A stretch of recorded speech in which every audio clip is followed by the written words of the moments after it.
Konnichiwa. Aujourd'hui, on va apprendre tout ce que vous avez besoin quand vous utilisez l'adjectif au japonais. C'est parti. J'ai vu plein des étudiants qui ont du mal à conjuguer adjectif ou comment utiliser adjectif. Pourquoi?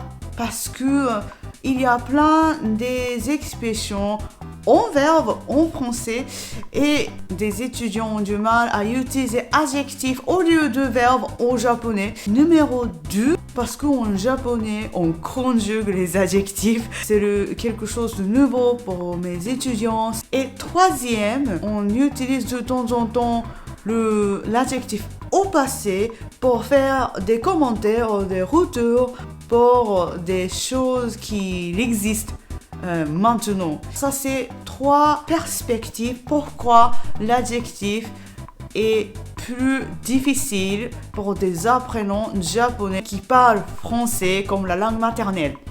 Mais n'inquiétez pas, je suis là et je vais vous donner tout ce que vous avez besoin d'apprendre l'adjectif. Je vais mettre l'horaire dans les commentaires, du coup vous pouvez skipper si vous trouvez ce vidéo est trop long pour vous.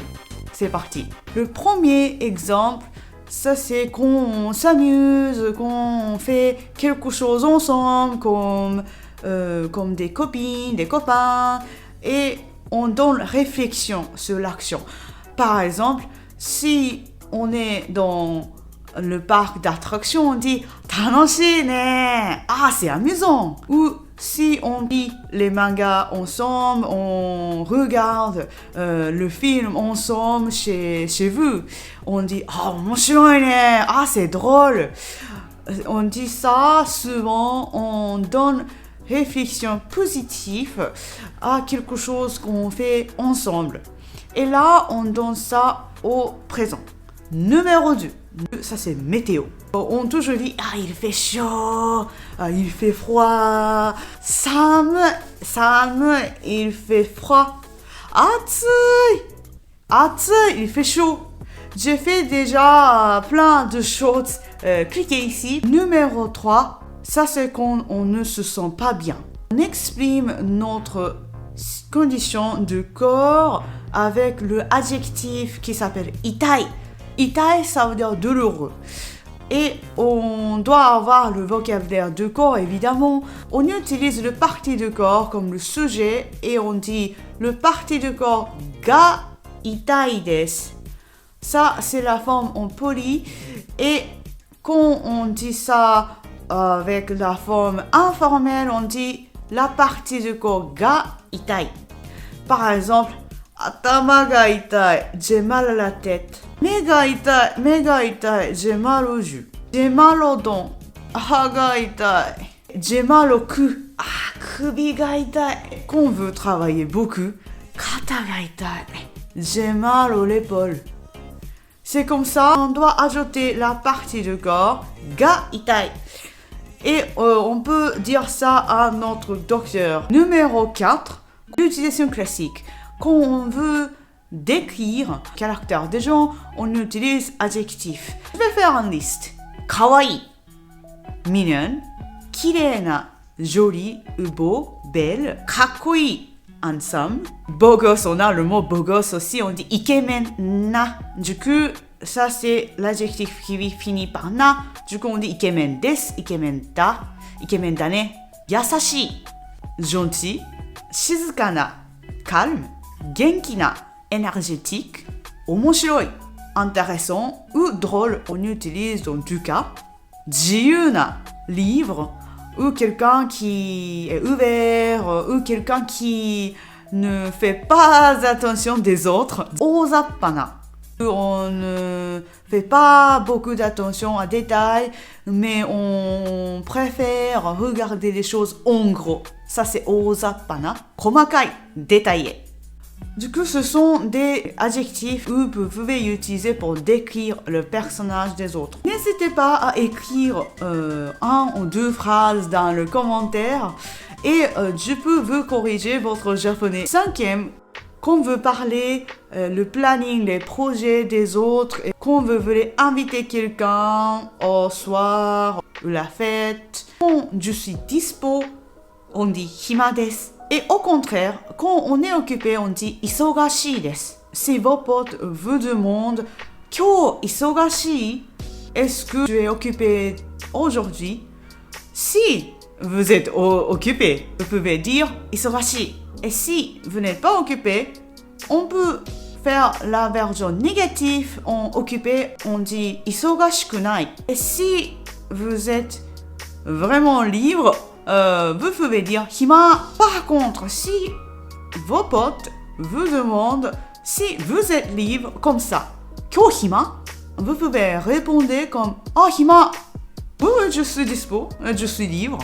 Et si vous n'êtes pas libre, vous pouvez dire hima janai. On fait version négative, on conjugue l'adjectif hima. Vous pouvez dire ya isogashi. Non, je suis occupé. Si vous avez l'occasion, vous travaillez avec des patrons japonais ou des collègues plus âgés que vous, ou quand vous voulez demander l'attention, quand vous travaillez avec vos collègues, ima isogashi? Est-ce que tu es occupé maintenant? Ça veut dire qu'il a des travails à te demander. Et si vous n'êtes pas très occupé, vous pouvez dire ya, daijoubu desu. Non, ça va, je suis libre. Daijoubu desu, c'est très utile. On peut utiliser avec n'importe quel cas quand vous vous sentez ça va. Et si vous êtes occupé, vous êtes en train de bosser, si vos collègues, vos patrons vous gênent un petit peu parce que vous concentrez très très bien, ima isogashi, vous pouvez dire chotto isogashi desu kedo dou saremashita? Ça veut dire que je suis un petit peu occupé, mais qu'est-ce qui se passe? On peut demander la question et vous pouvez décider si vous pouvez faire le tâche de votre patron, vos collègues, aussi vous pouvez discuter un petit peu avec vos patrons, vos collègues, vous pouvez décider vous-même. Mais en tout cas, vous voulez être un petit peu gentil, c'est pour ça que si vous êtes très occupé, quand même, vous pouvez dire chotto isogashi. Partagez le retour de films, d'animés et mangas et tout ça.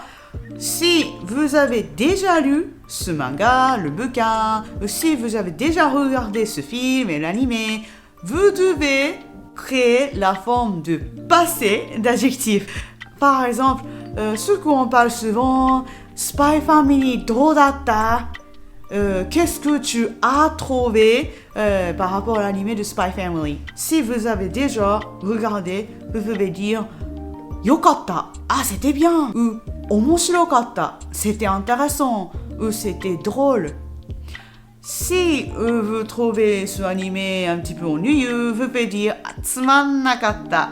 Et là, les étudiants, le japonais, ont tendance d'utiliser la forme de présent. Parce qu'en français, on dit toujours c'est bien, c'est intéressant, c'est drôle. C'est toujours en présent parce que le film, l'animé, et le manga et tout ça, toujours existe. Notre sentiment ne change pas trop. Parce que l'action que vous avez fait, l'action de lire quelque chose, l'action de regarder quelque chose, ça s'est passé au passé. C'est pour ça qu'on doit mettre l'adjectif au passé aussi. Sinon, c'est pas naturel. La dernière petit conseil pour utiliser adjectif au japonais, on doit mettre adjectif avant le nom. Je sais qu'en français, on modifie le nom toujours par arrière de mots, mais au japonais, on fait renverser un petit peu comme en anglais. On toujours mettre l'adjectif avant des gens. Par exemple, kirei na hito, ça veut dire la femme très belle. Des gens qui sont toujours occupés, on dit isogashi hito. Du coup, on a hito comme le nom et on ajoute adjectif avant le hito.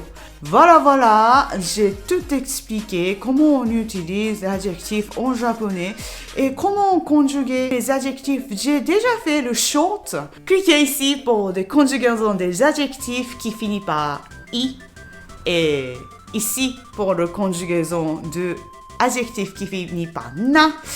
Et là, vous pouvez compléter le leçon d'adjectif. Maintenant, vous pouvez essayer à utiliser plein d'adjectifs dans la conversation avec votre prof de japonais. Merci d'avoir regardé ce vidéo pour apprendre les adjectifs au japonais. Si vous voulez apprendre japonais gratuitement, avec simplicité, n'hésitez pas à liker, partager, abonnez-vous à ma chaîne YouTube. Et si vous avez requêtes, retours, n'hésitez pas à écrire dans la section de commentaires ci-dessus. Si vous vous intéressez par le manuel Minna no Nihongo, je fais de shorts presque chaque jour. Arigatou gozaimashita. Merci beaucoup et mata ne, à bientôt.